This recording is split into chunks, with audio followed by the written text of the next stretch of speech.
Whoops, I kind of fudged my my start and stop for the recording, but I did not anticipate that we'd be throwing it right into another battle. Oh well.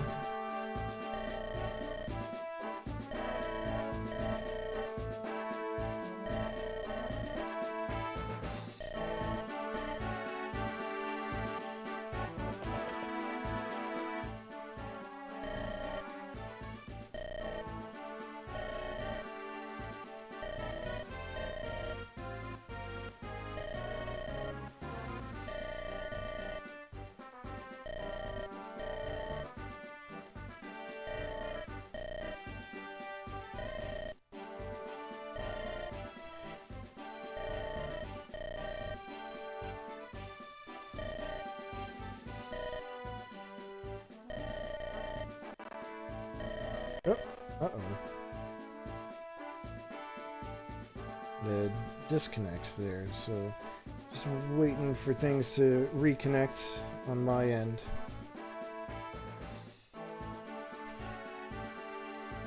Come on, Streamlabs.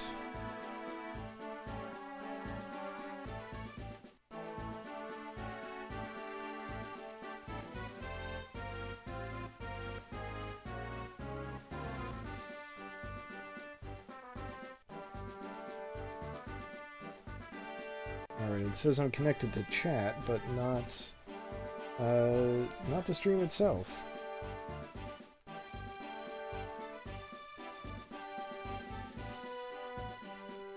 Might have to just do it manually. Alright, so click, click, and boom. Alright, should be back.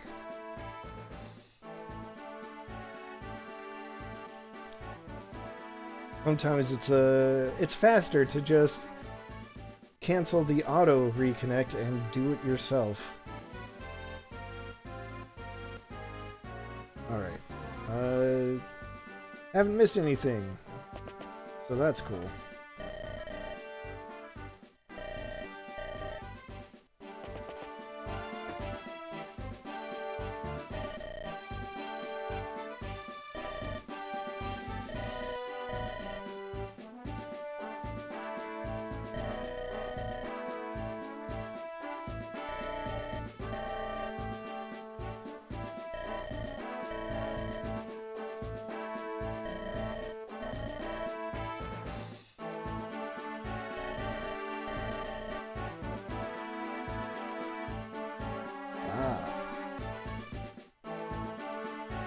Seth is trying to bolster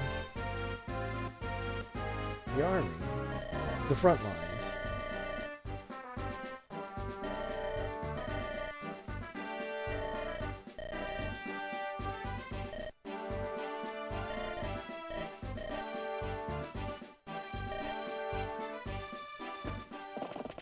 Oh, look at that. It's an enemy ambush. Who could have possibly foreseen this?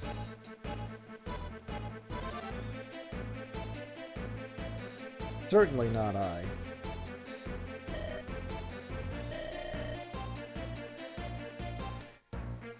Alright, well, let's check out the map, see what we've got. We're still on our ship.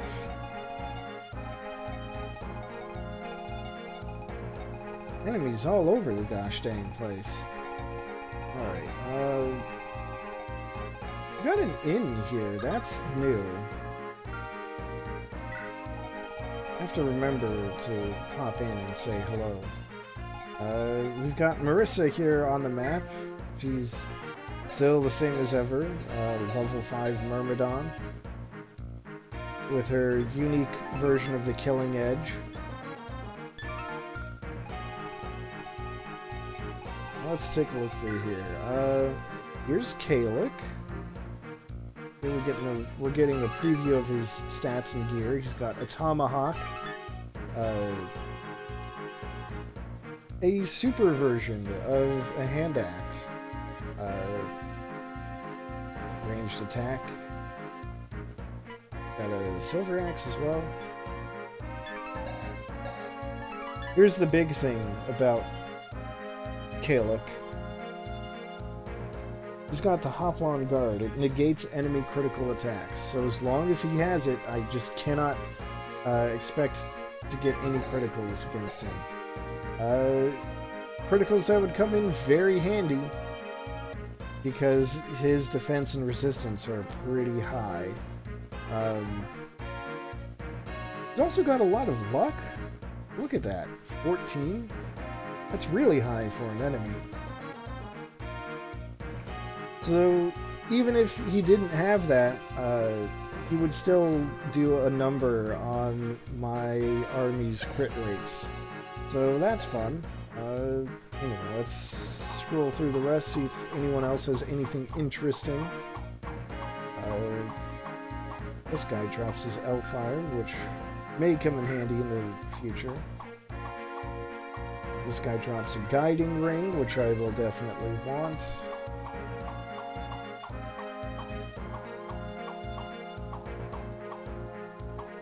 And we've got a short bow all the way over here, which is less interesting, but I guess a tiny boost to critical is nothing to sneeze at.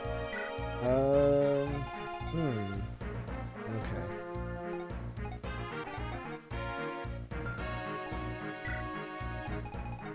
Lots of units to choose from, though, which makes sense because the map is so big.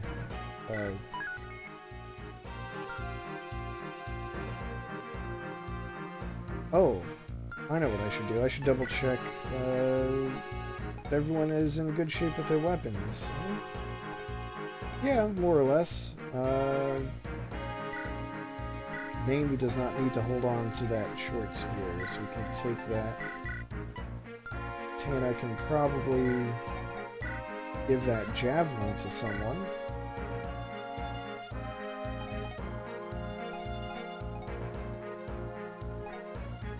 How about we give it to Dusel? Just for funsies.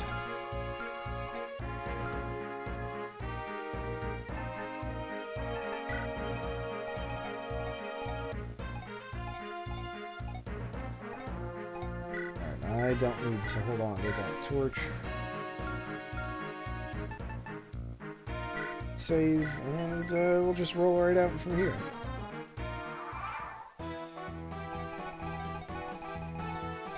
What's my plan of attack going to be? I don't know. I didn't notice there was a vendor there, but probably fine. Main thing I want to do is stay out of Marissa's way because, well, even though this is not canon, I do not want to kill her, and I also do not want her to kill any of my units. Either of those things would be very bad.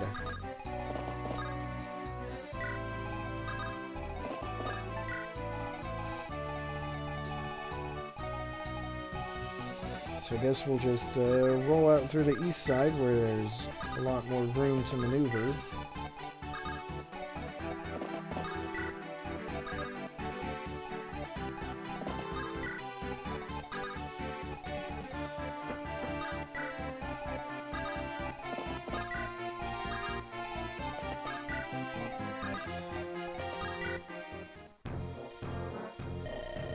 Oh, I did not... Oh, rewind that. Okay, there we go. For a split second there, I forgot that I could do that. I accidentally hit the B button. The one that skips text boxes.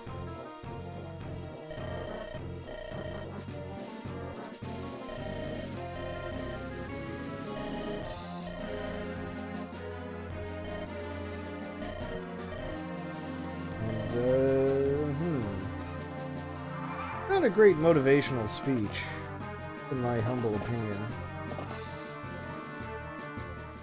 But what I'm expecting here is that we've been given another bait and switch. Kaluk appeared as the boss of this chapter, but a level 12 hero at this point is really excessive. So what I'm expecting is that in another turn or two, some rando is going to come in and replace him. Someone who's considerably easier to deal with.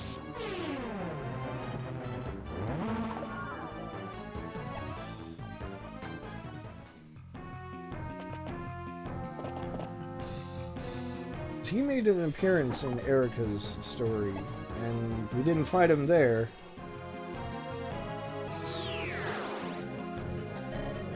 Well, there it is.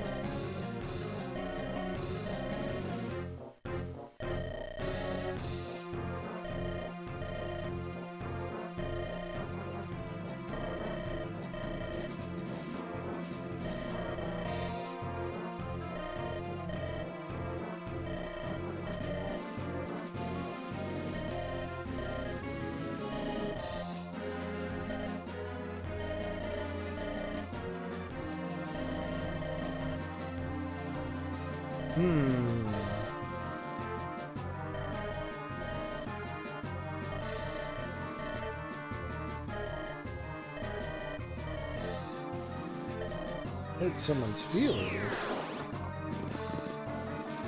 Ah. Mixed forces. I don't think we saw that before. Let's take a look at our real boss for the chapter. It's a Cyclops. They use axes. They're strong. The defense is still up there. The resistance is slightly lower. Absolutely zero luck, and no defense against critical hits, so that part is good. That Sword Slayer, I'm gonna really hope I can get my hands on that one. Not only does it... Actually, I can't remember. I feel like it kind of changes what it does and doesn't do. Sword Slayers are, for sure, effective against sword-wielding classes, so like Myrmidons, Mercenaries, and their promoted versions. Well, yeah, the game does have Cyclopses. Oh, but I don't have any lightning magic. Are Cyclopses weak to lightning magic in Dragon's Dogma? I don't remember. I want to say they are. But I've also never actually played the game, so what do I know?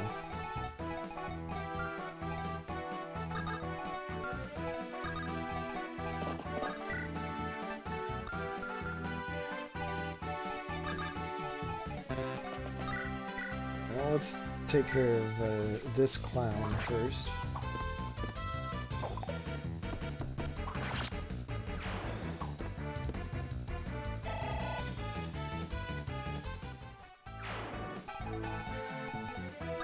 You know, getting stunned by lightning is really close to,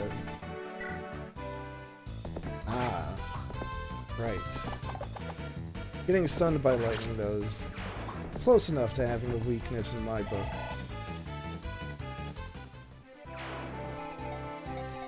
So, let's see. We've got Dark Mages here.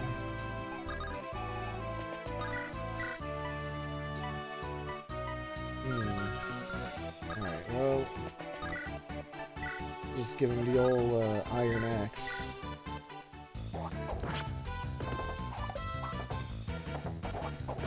Oh, that's fun.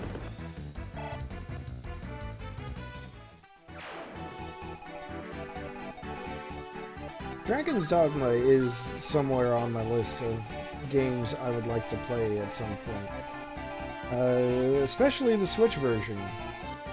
Because I believe that version comes with a unique pawn based on Travis Touchdown.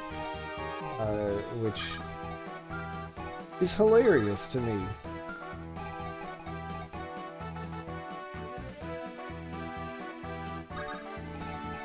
I'm just figuring out. Yeah, it came out on Switch, I forget how long ago, but I do remember in the lead up to it, they had a stream where they were showing off well, like I said, a pawn based on Travis Touchdown. He doesn't have, like, the beam katana that he does in No More Heroes, but he has something similar to it. And he's got, like, the glasses and the scar, and... I just think it's a hilarious concept that he's in any version of a game like Dragon's Dogma.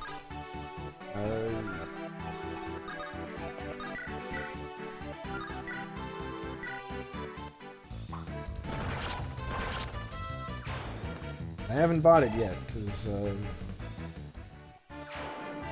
trying to practice what I preach about buying games before I'm willing to play them.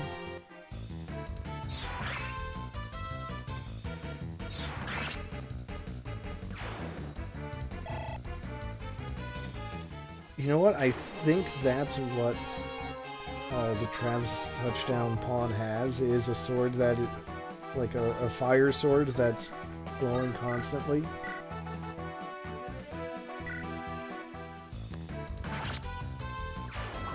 It's been a while since I've read anything about it.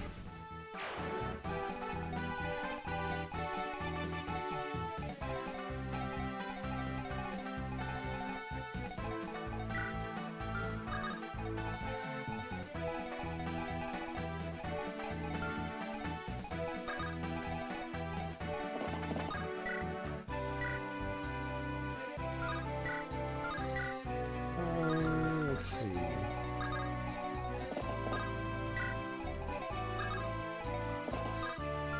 Anyone who's missing any amount of HP. Only Joshua is out of range.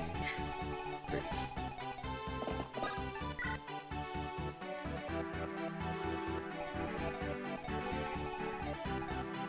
It wouldn't surprise me if they were awful, but you can have up to 3 of them, right? At a time? So I'm sure I'd be willing to give Travis Touch Pawn one of those slots whenever I do get around to playing it.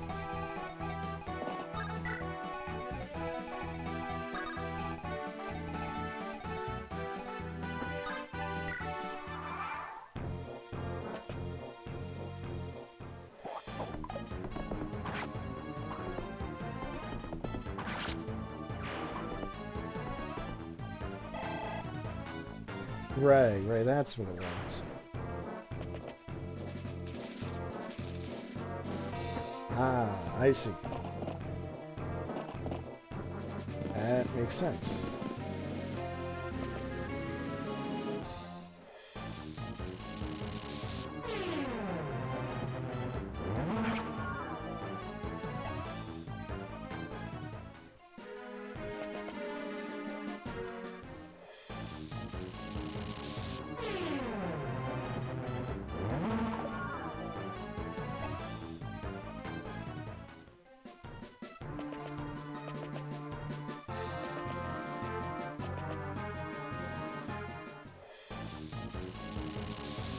Well, that all makes sense.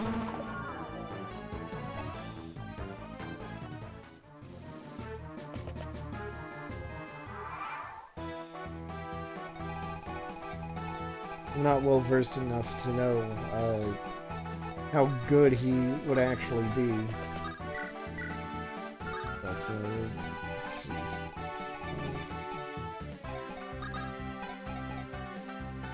I can take out this Dark Mage.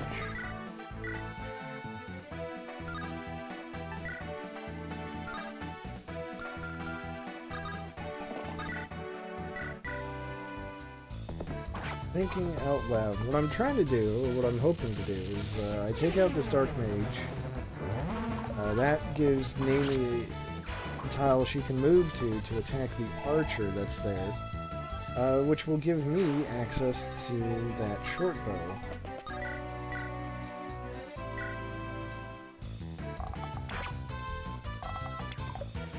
Which, short bow is weaker than an iron bow, but it at least gives her another option of for offense. I'll just have Cole mop up the other mage. Shaman. That's the word I should be using for the dark mages. Right? Yeah. Yeah? Yeah. Shaman. Okay.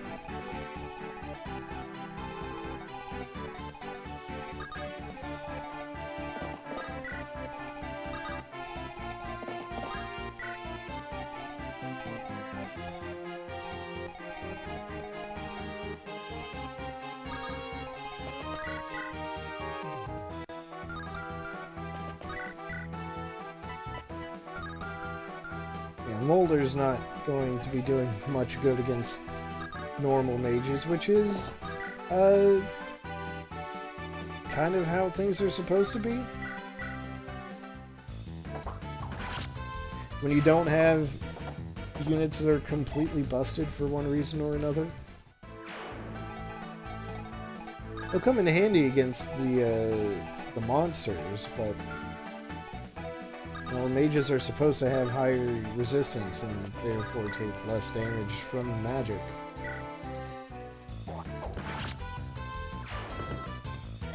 That's alright. Ross is here to chop their heads off. It's like Axe Cop, except he's not a cop and therefore infinitely better.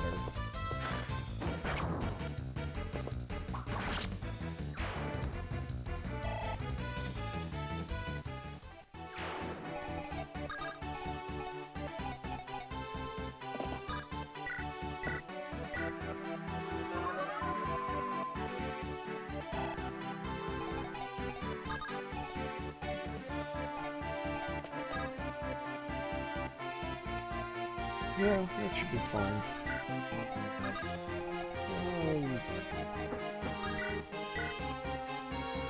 Let's finish off this iron spider, or this giant spider. Finish off this iron lance against the giant spider. That's the correct order of words I meant to use. And Molder can just bring up the rear.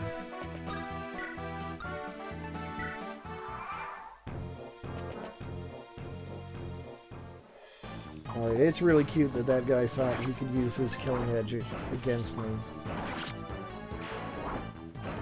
Against my spear-wielding flyer.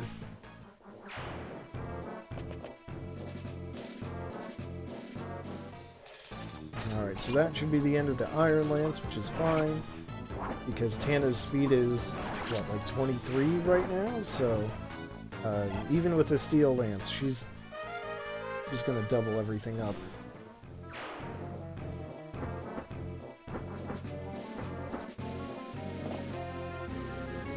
Lance Reaver, how dare!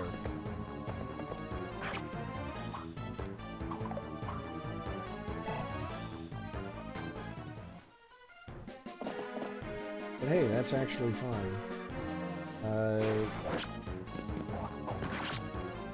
There goes the mouth dude.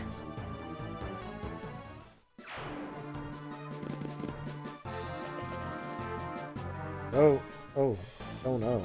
That's extremely bad. Gonna have to rewind really far for this. Damn it. If it wasn't a critical, I would have kept it, but I'm not going to give up my last flying unit.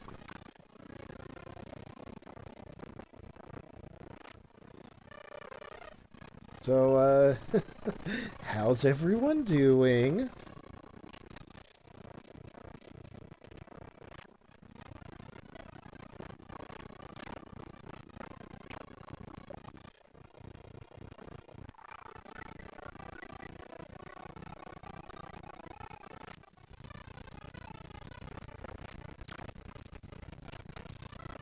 No, it would be save stating before the player turn.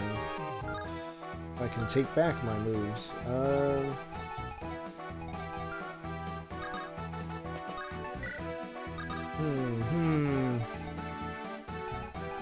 everything else was basically fine. So just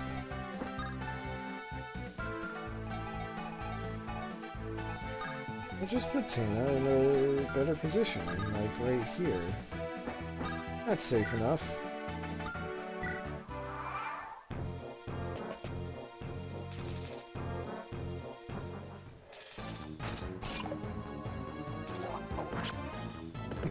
Yeah, right.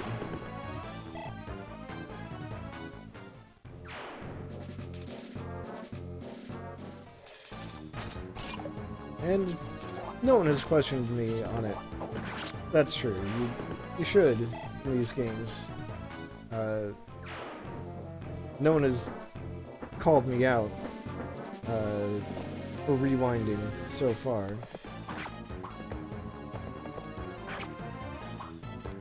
That part is good, but I mean, look, even the makers of Fire Emblem, Intelligent Systems, even they're like, yeah, you know what? Right, exactly. Redoing a whole battle just because you made a tactical error is not fun. That's why in Three Houses you have a number of rewinds in each battle.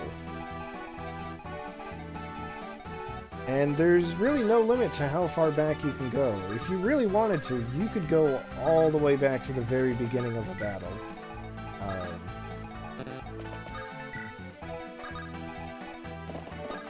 But you can undo any individual move, and that part's neat.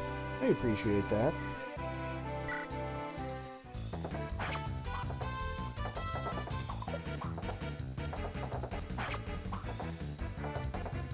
Oh boy, oh, because you're not going to have save states for that, huh? I think it's been a while since I've played Path of Radiance or Radiant Non. I am planning to soon, but it has been a while since I played it. I'm pretty sure they have battle saves, they call them. The battles are kind of long, but I believe you can save at any point during one of your turns. It might kick you back out to the main menu when you do that, but unlike the GBA Fire Emblem games, for example, reloading from one of those battle saves doesn't delete the save. So you can still have some protection, I believe. Like I said, it has been a bit of a while since I've actually played it.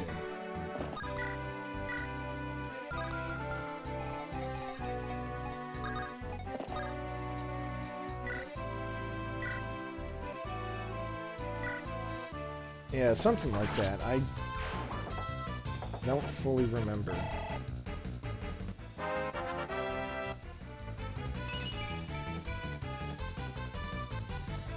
But Path of Radiance, for sure, can have some pretty long battles.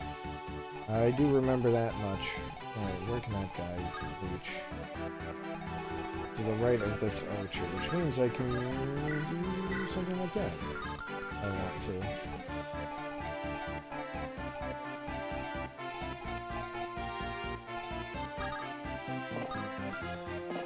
Oh, it's only Radiant Dawn? Okay.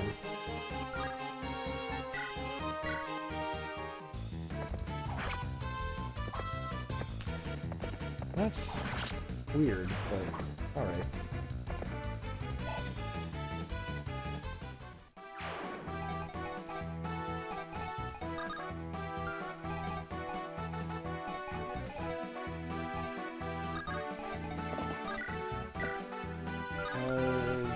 Yeah, that doesn't surprise me. That part checks out. That guy's holding a Lance Reaver, so let's give him the axe.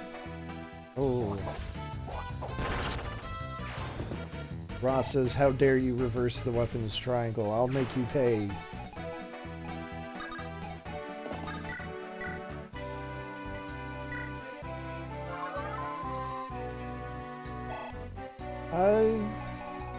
Yeah, that might be part of it. Path of Radiance was kind of hard. For that matter, Radiant Dawn was kind of hard too. But I do remember that when they brought Path of Radiance to the West, they actually made things easier. So, like, there's an easy mode that they added to the Western, the English release, because what they called normal in the English release was considered easy in the Japanese release. So I do know that they made Path of Radiance easier along the way.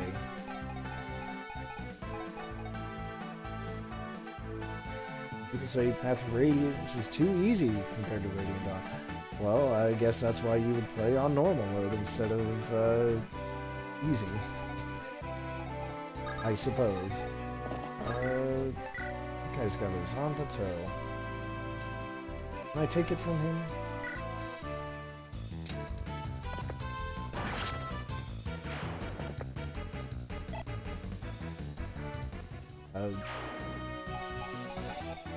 The Radiant Dawn also gets, like, kind of... What's the way to put it, I wonder? Radiant Dawn is, like, a whole... It's kind of a mess.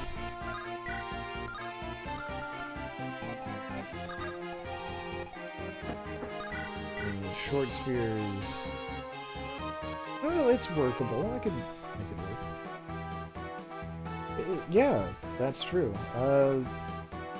One of the things I remember about Path of Radiance and Radiant Dawn is that the difficulty actually changes your objectives on certain chapters.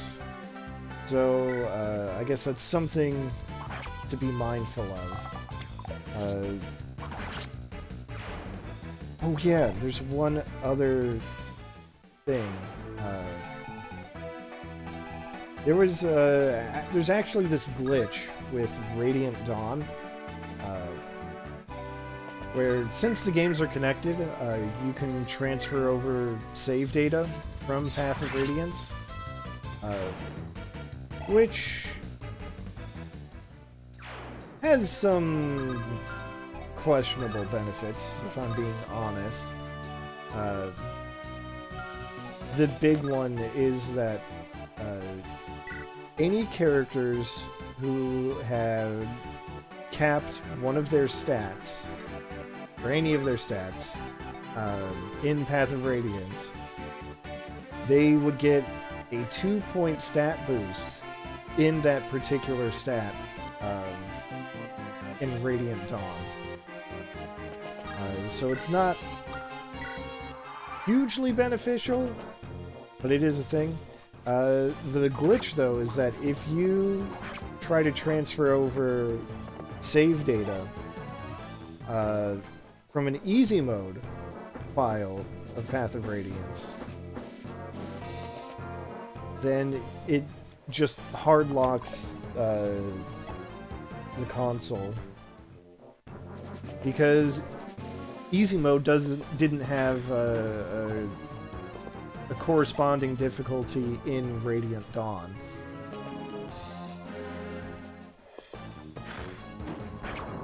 Or at least the English easy mode didn't have a corresponding difficulty in Radiant Dawn, so it just really confuses the game and just, hard locks.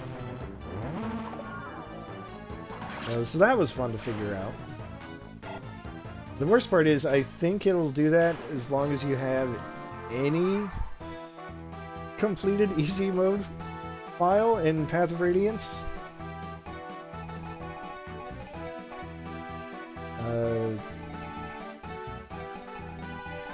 But, yeah. it's... Basically, Radiant Dawn is, like I said, it's just kind of a mess in a number of ways. I did just say I am planning on getting to Path of Radiance at some point in the future. I am not planning on doing Radiant Dawn. So I watched someone stream it, and I decided, you know what? I don't think I want to subject myself to playing it again.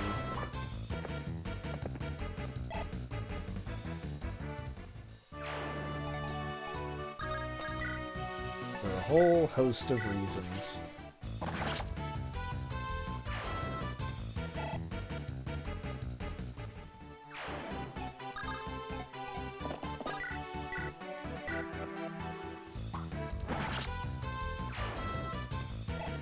Anyway, Taizel from way downtown.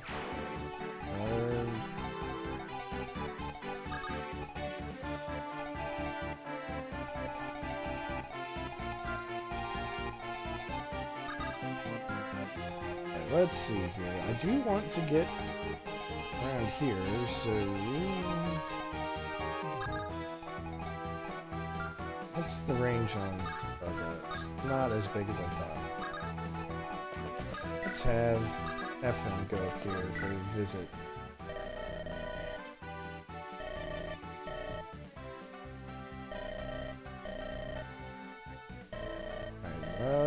Learning more about dancers, which is to say learning what we already knew about dancers. I guess Larshell can get some experience this way.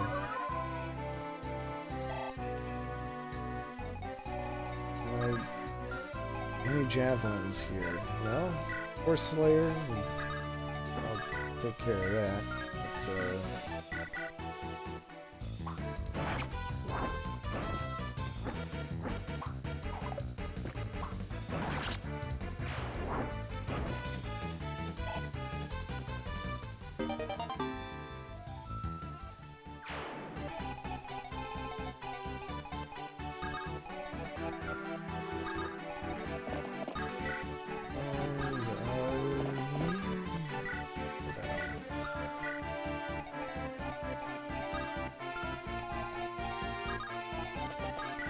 just want to keep Colm and Namie in support range, and did I make a mistake there? Nah, that's fine.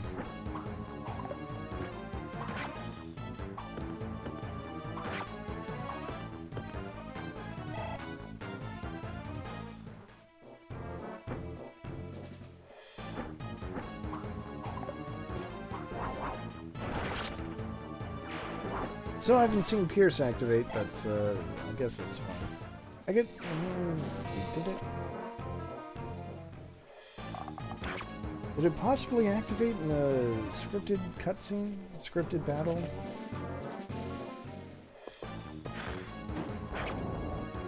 Oh. He actually made Ephraim hurt. Unfortunately, I've got just the tools for dealing with such a rude mage.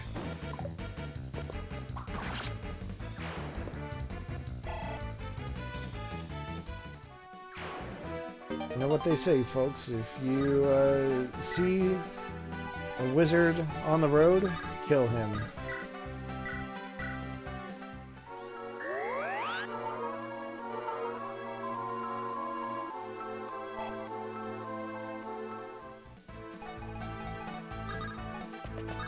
Anyways, up here, I'm just that bone walker, okay.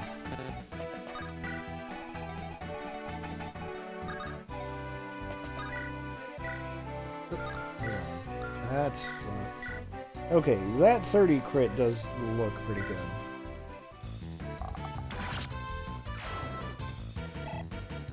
Right, Namie, what, level 18 now?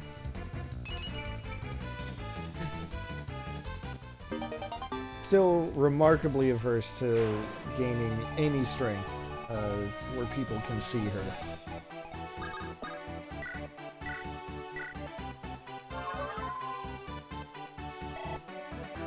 I guess for some behind the screens info, When I did my grinding, one thing I could do, thanks to the power of the tools at my disposal, is try to manipulate better level ups. I must have talked about it. I'm sure I talked about it in the previous game.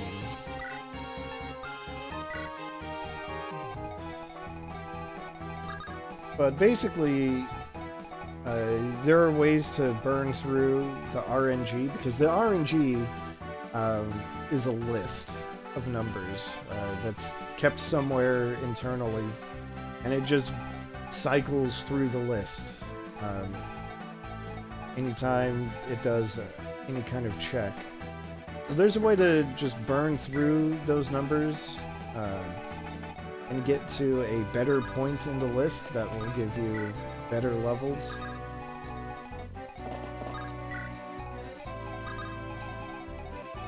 So I try to do a little bit of that to give characters some slightly better levels. Like, I know I had at least one level up that was 0 stat games. And if that ever happens again, like on stream, I will demonstrate how to get around that. Or at least hopefully. I'll be able to demonstrate it.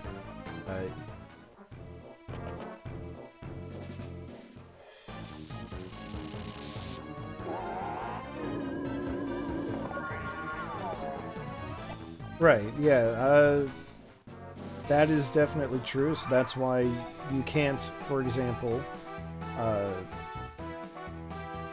do a soft reset, or even any kind of reset. You can't even just turn the game off and turn it back on. Pick up from the battle that just happened, and expect any different results. Because, hey, that's the fun thing about random number generators, is that you can't truly come up with random numbers, so they're all based around something. A seed in a lot of cases. So some random number generators use a list, others will use like frame data. In other games, others will use like a clock-based generator. You know, whatever works for what's on hand. So the Fire Emblem games, at least on the GBA, they just use a list. So there are ways to reset where you are in the list, and therefore manipulate the outcomes that you want.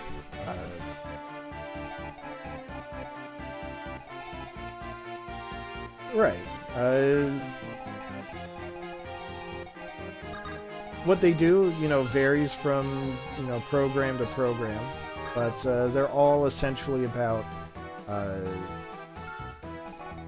taking some input, doing wild calculations, or, you know, when it's not a pre-programmed list. They take some numerical input and do calculations to it, and then give you random numbers that you can't always control.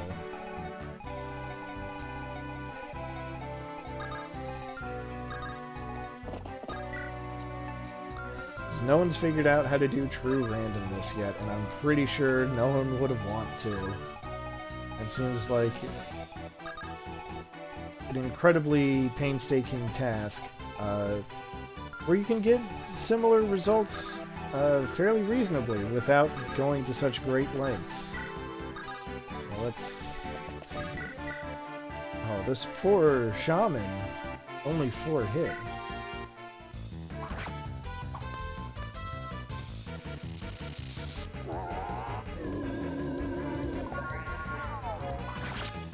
But it's also, I think it's fascinating with some games how,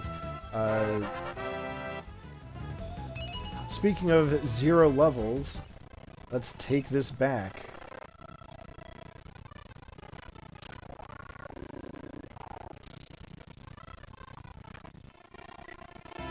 Alright, let me see if I can do a little bit of it. So the way to do RNG manipulation in this game, you take a unit that has an odd number of movement. So we've got La Rochelle here, who has 7 movement. So what I'm going to try to do is I'm going to draw a path that's going to be 8 spaces, which is too long. So what the game is going to do is it's going to draw a much shorter path.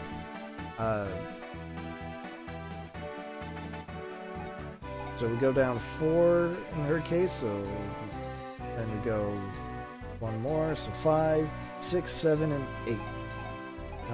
Did I do it wrong?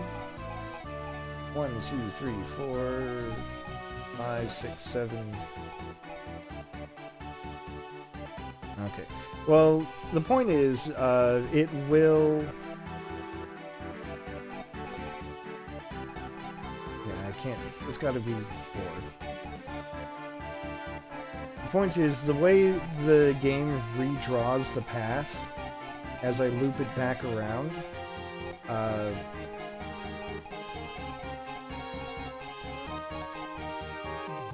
it uses RNG to determine how it's going to redraw that path. As you can see, I'm starting to get different shapes out of it. Normally it's that go left 1, then down 2. But you saw that down 1, left 2, down 1. Or... tripped up again.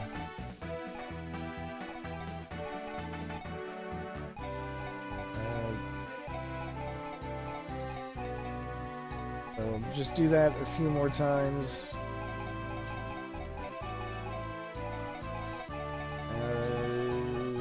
Yeah, okay. I don't know where I am in this list, but I have to assume that it's got to be better.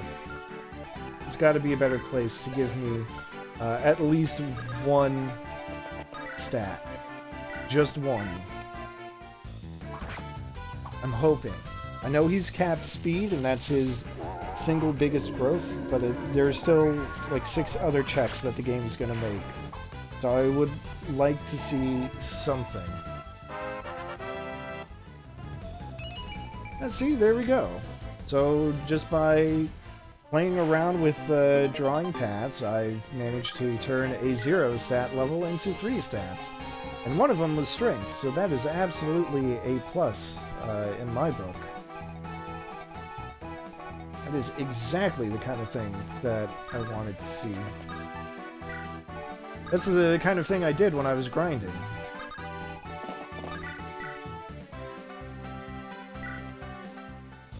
I would take bad levels and just try to redo them on the spot. Just hope for a better one.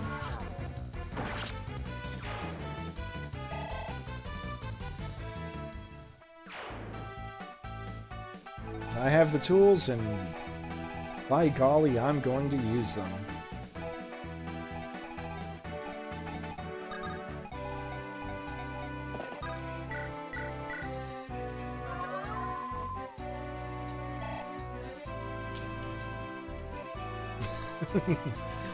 Wouldn't that be something?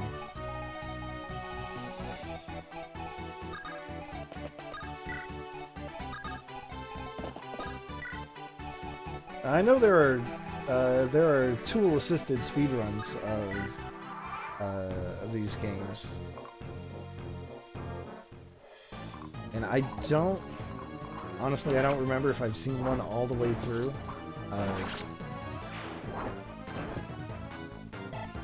But it is kind of fun, for a little while at least, to watch the player do that RNG manipulation of just drawing the paths, but superhuman speed. At least I think it's fun. Alright, so anyway, if I want to recruit Marissa here, I've actually got a really tall order. I've got to be able to get her close enough.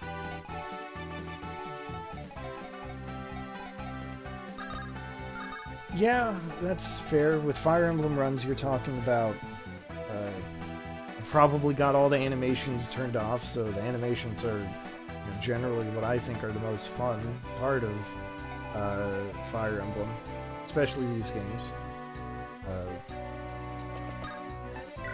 You've got the animations turned off. They probably only use like 2 or 3 units the entire time.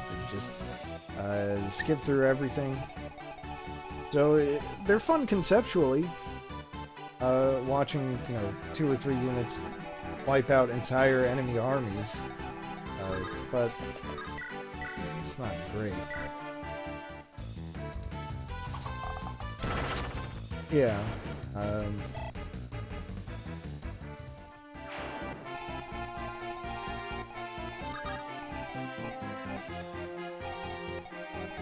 Let's see. What was I going to say? Right, my tall order of the days. I've got to get Marissa close enough to Ewan to be able to talk to him, but not actually attack him. I don't know how I'm going to do that. How much damage can this guy do?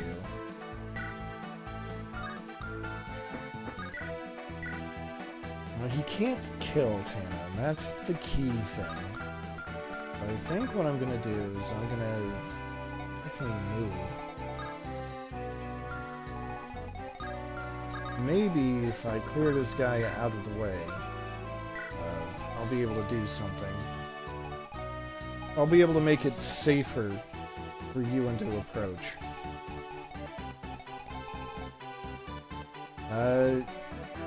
Yeah, that is kind of a shame.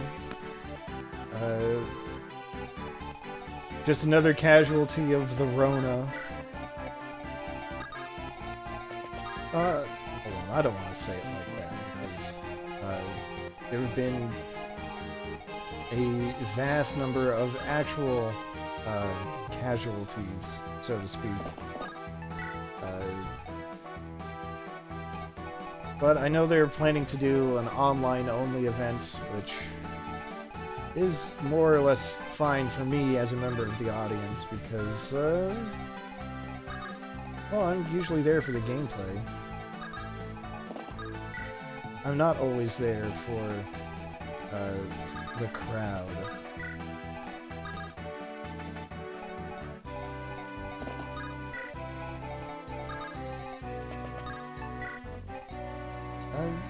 Yeah, that's also fair.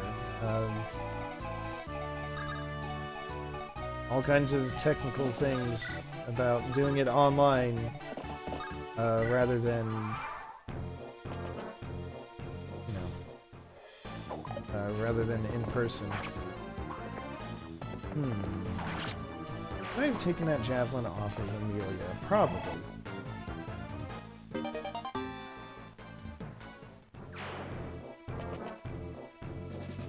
Mic quality, yeah, that's fair. They're not. These speedrunners are not always going to have the best equipment available, which it makes sense. That stuff is expensive. In case in point, my microphone is just a headset that I got off of Amazon for. Gosh, I don't even remember, like $20?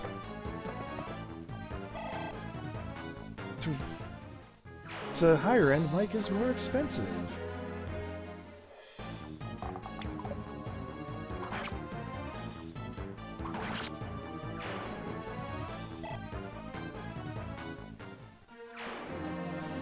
But for production as big as GDQ, then, you do want, you probably do want the best that you can get. Oh yeah, that was another big thing, because I do follow the Twitter account for Games Done Quick. Yeah, when they announced that it was going to be online only and changed the start date to August, they did say that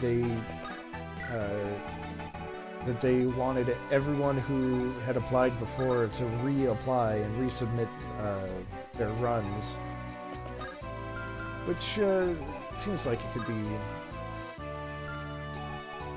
like a cool thing. I can imagine that people got left out of the process that they didn't want to get left out. So I would hope that they sent out more notices than just that tweet. Like some emails at the very least, but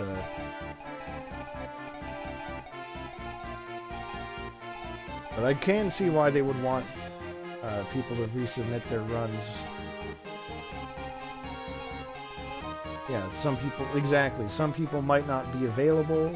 Other people might become available by virtue of having it be online.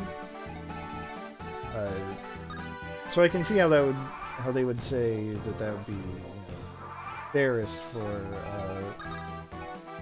would-be entrants, would-be runners. But yeah. Anyway, what I'm worrying about right now is this fighter is right here, and he's basically got the same movement range as Marissa, which means I can't put him in a decent enough position. I can't get anyone to attack him without also getting her to attack that same unit. Which is a problem. Because, obviously I don't want that. What I might have to do is, I don't think Marissa will attack Ewan, which means I'm going to have to rely on him to draw the fighter, who's got, 20 attack, versus Ewan's 0 defense. Looking at evasion-wise. Alright, it might work out. But I'm not too keen on moving anyone else in the army until I get that whole situation squared away.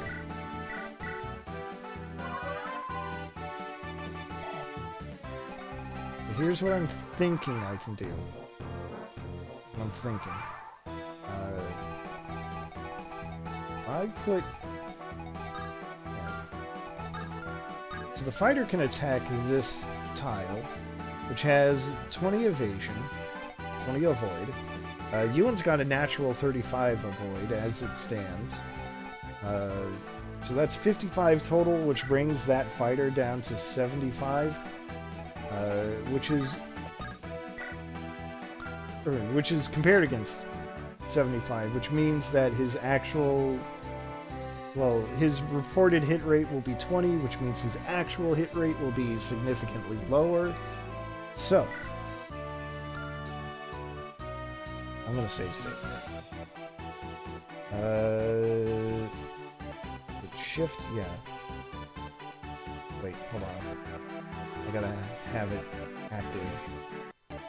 There we go. That's how we do it.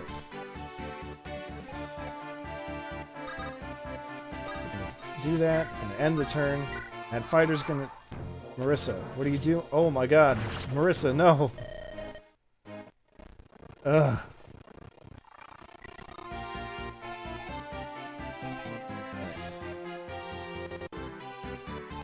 So what the heck am I gonna do?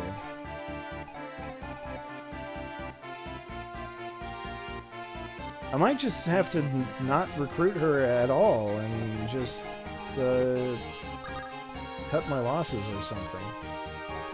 So I don't know how I can, keep that going. Namie can't do anything with the short bow. Go figure.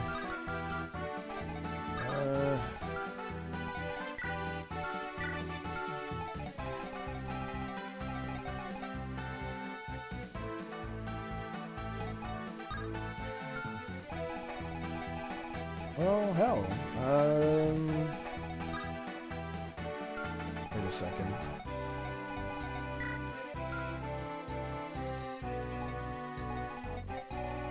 When in doubt, just dodge tank. Just have someone else tank it. Usel's not a bad bet for that. I just have to unload all of his weapons onto someone.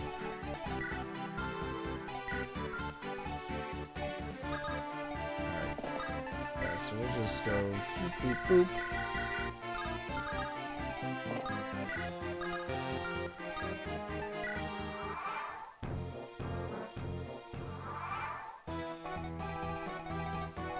Because Marissa will not be able to do any damage to him. So, we'll just throw him around in there. Get you in a little closer.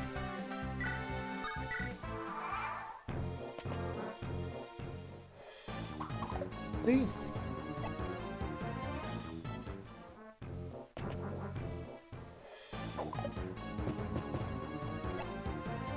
That is considerably less scary. And then what I'm going to do is I'm going to try to get going into range.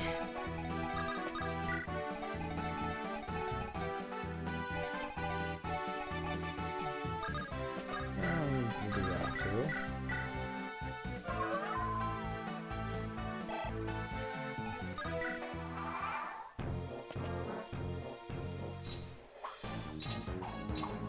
See, beautiful. Perfect. At least I think it's perfect. That should be close enough for Ewan to approach her, so I can recruit her, so I can... Well, it's a good thing I've got Tana there as backup as well. So the plan is going to be... Ewan, talk to Marissa. I don't know why... she would attack him.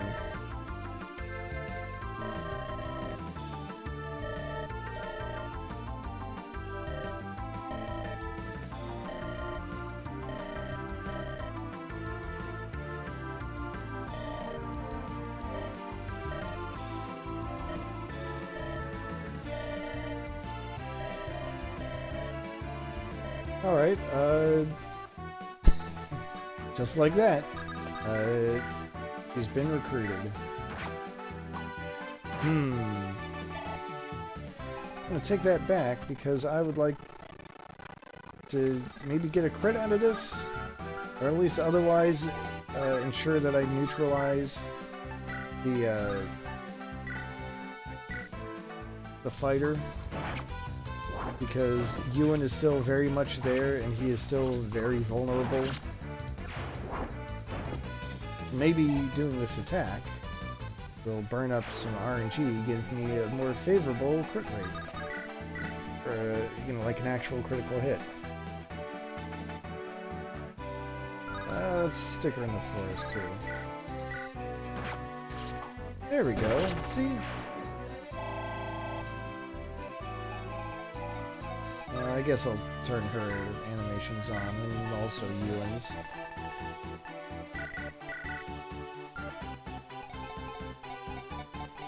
Now I can begin the work of taking out the boss.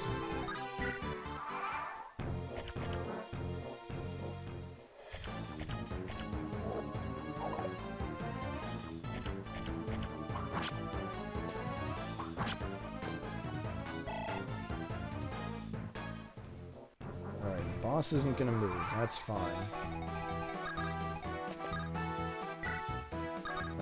Who would like the level up? Boss is close. Name's very close.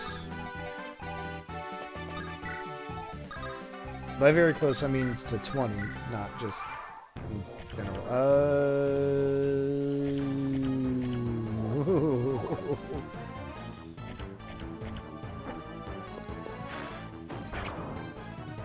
Oh, jeez. That was way close for comfort.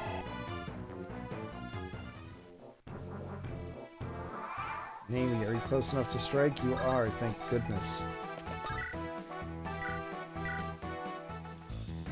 Alright, give me that good level. No? Okay, fair.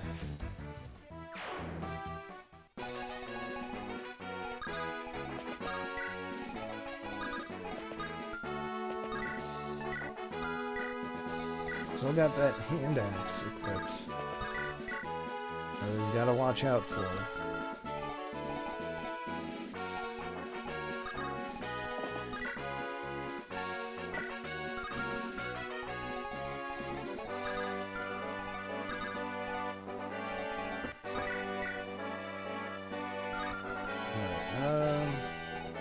As long as he doesn't move, maybe I'll be okay.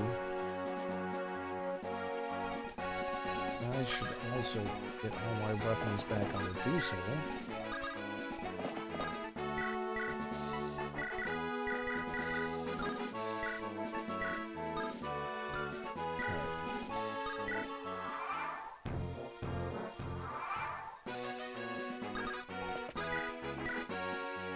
That is so much health on this boss.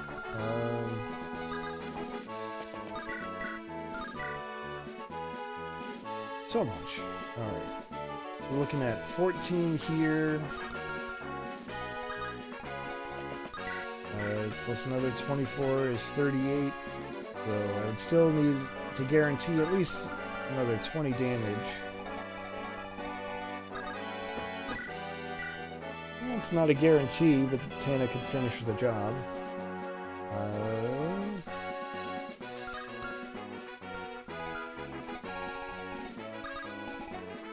I could send in Molder, but I don't want to. So... Alright, I'm gonna soften him up first. Hey, that helps a lot.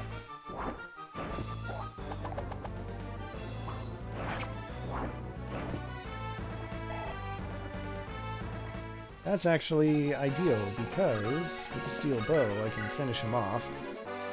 Namie will level up to 19 with 98 experience. Which means I could very easily get to level 20 with her off-stream. Ah, welcome back.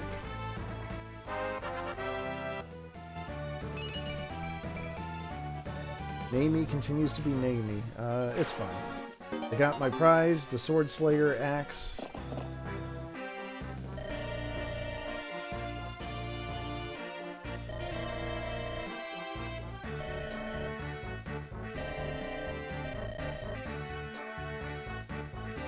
Ephraim says, just because we're an occupying force, or, let's see.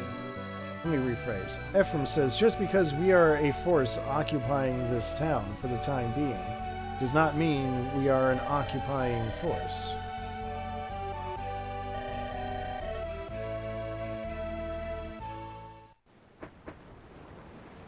Do not break the local laws.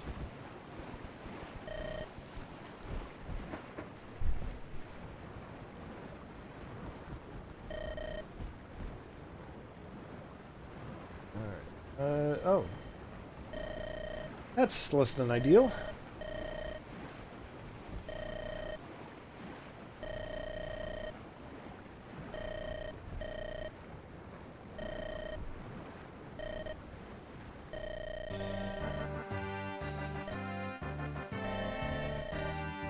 Seth has reservations.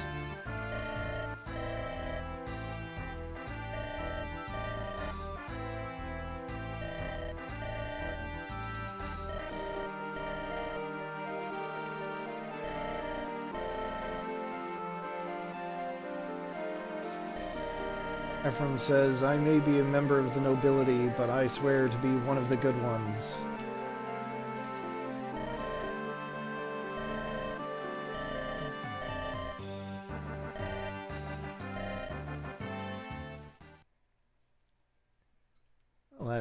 settles that. So, yeah, that was about 2 hours. So I think that means I'm done for the day. Let me see. Yeah. Uh, what I'm looking at next time, as far as streams go, is I've actually got a really limited week of work next week, so that's actually nice. Oh, I gotta turn off the recording too.